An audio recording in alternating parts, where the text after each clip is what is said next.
तो हमने 12.1 एक्सरसाइज कर ली है। तो 12.2 एक्सरसाइज करने के लिए हम ये फार्मूले पढ़ेंगे। तो ये है area of sector and segment of a circle. तो एरिया ऑफ सर्कल तो पता है आपको पाई आर स्क्वायर होता है। तो ये जो एक दो रेडियस बना के ए बी आर्क को जोड़ा गया है, ए बी एक आर्क है, तो ओ ए और ओ बी दो रेडियस के साथ इसको जोड़ा है। तो ये जो इतना एरिया है जो ब्लू दिखाया गया है ओ ए पी बी, ये इसको कहते हैं माइनर सेक्टर। तो सर्कल में से इतने सर्कल को इतने पार्ट को निकाल देंगे तो बाकी जो बच गया उसको कहते हैं मेजर सेक्टर। इसी तरह अगर एक सर्कल के ऊपर ऐसे एंड्स के ऊपर इसके ऐसे लाइन बनाई जाए तो इसको कहते हैं आर्क, इसको कहते हैं कॉर्ड। तो ये वाली जो ए पी बी है वो आर्क है। तो इस ब्लू पोर्शन को, ये वाला जो इतना एरिया है, इसको कहते हैं माइनर सेगमेंट। और ये जो बड़ा बाकी का हिस्सा है इसको कहते हैं मेजर सेक्टर। तो इनका एरिया के फार्मूले हम बताएंगे आपको। तो ये सेक्टर का है, इसको कहते हैं रेडियस, ये इतना रेडियस है। तो इसका फार्मूला जो है ये है area of sector of angle theta. ये एंगल थीटा, ये वाला एंगल थीटा है, तो इसका जो एरिया होता है वो होता है theta over 360 into pi r square. Theta over 360 मतलब 90 है, तो 90 ओवर 360 मतलब 1/4 पार्ट हो जाएगा पाई आर स्क्वायर का। तो अगर हमने लेंथ ऑफ एन आर्क निकालनी है सेक्टर की, ये वाली ए पी बी लेंथ निकालनी है, तो उसको हम कहते हैं length of arc of sector is equal to theta over 360 into 2 pi r. और ये जो सेगमेंट है इसका एरिया का फार्मूला ये है theta over 360 pi r square. ये इसका पूरे का एरिया है, उसमें से ये वाली ट्राइंगल का एरिया इसमें से माइनस करते हैं, यानी सेक्टर के एरिया से ये वाला सेक्टर का टोटल सेक्टर का एरिया है, सेक्टर में से हम ओ ए बी ट्राइंगल का एरिया निकाल देते हैं। तो ट्राइंगल का एरिया होता है 1/2 आर स्क्वायर साइन थीटा।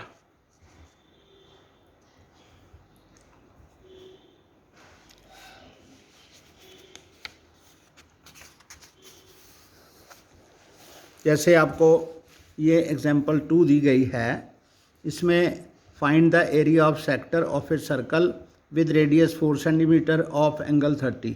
तो इसमें पाई की वैल्यू जो है वो 3.14 दी हुई है। हमने इसका एरिया ऑफ सेक्टर निकालना है, तो रेडियस हमें ओ ए जो है वो हमें 4 सेंटीमीटर दिया हुआ है। तो हमारा फार्मूला है area of sector is equal to a theta over 360 into pi r square.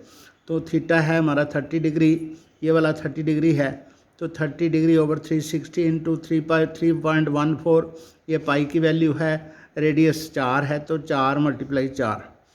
तो ये 0 से 0 कट गया, 3 से कट गया, नीचे 12 आ गया, 4 से 12 कट गया तो नीचे 3 आ गया। और 3.14 को दूसरे 4 से हमने मल्टीप्लाई कर लिया तो बन गया 12.56 ओवर 3। तो ये माइनस करके 4.19 आ गया एरिया ऑफ सेक्टर। तो अब हमने area of corresponding major sector का निकालना है। तो ये वाला जो बाकी बच गया, तो ये पूरा सर्कल का एरिया पाई आर स्क्वायर, तो माइनस इस ओ ए पी बी का एरिया माइनस करेंगे, तो ये मेजर सेक्टर का एरिया आ जाएगा, यानी कि 3.14 इंटू 4 इंटू 4, ये बन गया 3.14 इंटू 16, वो आ गया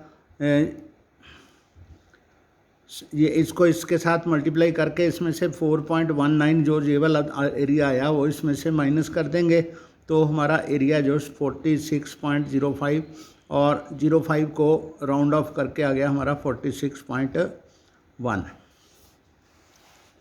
तो आगे ये जो एग्जांपल है इसमें एंगल 120 का है, तो 120 के भी को भी हम 60 एंगल लेके सवाल निकाल सकते हैं, तो ये वैसे डिलीटेड है।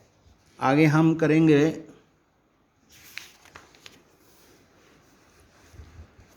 एक्सरसाइज ये वाली।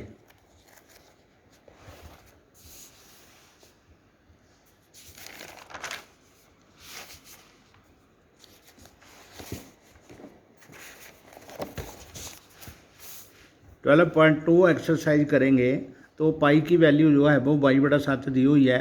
Find the area of sector of circle with radius 6 and angle of sector जो है वो 60 डिग्री है।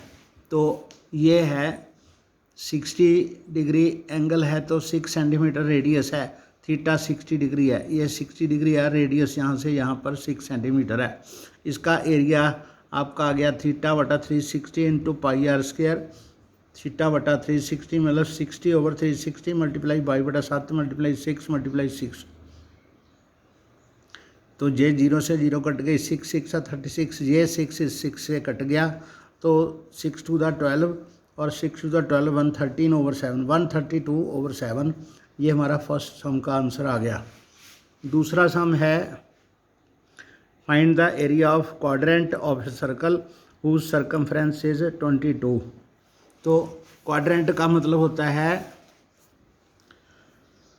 क्वाड्रेंट का मतलब होता है जिस सेक्टर का एरिया जो है, जिस सेक्टर का एंगल थीटा जो है वो 90 हो तो उसको क्वाड्रेंट कहते हैं। यानी कि ये वाला सर्कल है तो इसमें ये वाला जो एंगल अगर 90 होगा तो इसको क्वाड्रेंट कहेंगे। ये वाला इसकी हमें सरकमफ्रेंस दी हुई है, सी इसकी सरकमफ्रेंस दी हुई है तो थीटा 90 डिग्री दिया हुआ है। तो हमने इसका रेडियस निकालना है। रेडियस इज इक्वल टू होता है c/2π, c/2π। c का मतलब 22 है, ओवर 2 है ये वाला, और पाई जो है उसकी वैल्यू बाई नीचे और 7 ऊपर कर देनी है। बाई से बाई कट गया तो रेडियस हमारा 7/2 सेंटीमीटर आ गया। तो एरिया ऑफ क्वाड्रेंट जो आया वो है 90/360, क्योंकि क्वाड्रेंट का एंगल जो होता है वो 90 डिग्री होता है। तो 90 degree over 360 degree into 22/7 into 7/2 into 7/2। ये 7 से 7 कट गया और ये 4 से कट गया और ये 2 11/22 और ये आ गया 11 इंटू 7/4 टू द 8। ये आ गया 77/8। आगे है हमारा third some. The length of a minute hand of a clock is 14 centimetre. अब जैसे ये घड़ी है आपकी, तो इसकी एक सुई 12 पर है, तो मिनट हैंड जो है वो 5 मिनट्स पे है। तो ये 5 मिनट का टाइम है और ये घड़ी की जो मिनट वाली सुई है इसकी जो लेंथ है वो हमें 14 सेंटीमीटर दी है। इसका मतलब ये हमारा रेडियस हो गया। Length of minute hand is equal to क्या हो गया, रेडियस। और टाइम कितना दिया हुआ है, एरिया जो 5 मिनट में, ये जो सुई है 5 मिनट में इतने से इतने एरिया को स्वैप्ट करेगी। तो 5 मिनट तो 60 मिनट जो होते हैं, घड़ी का पूरा 60 मिनट का चक्कर होता है।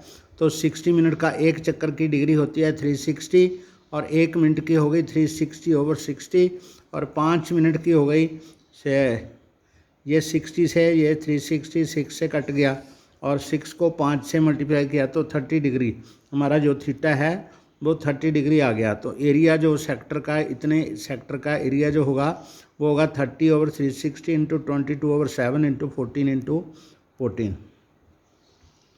तो 30 ये 12 से कट गया और 7 2 द 14 2 से ये 6 से कट गया और 2 7 द 14 2 3 6 हो गया। यानी कि एक आ गया 22 और 7, 22 को 7 से मल्टीप्लाई किया तो आ गया 154 ओवर ये वाला 3 आ गया। तो हमारा थर्ड सम जो है इसका आंसर आपका आ गया 154/3 सेंटीमीटर। ओके।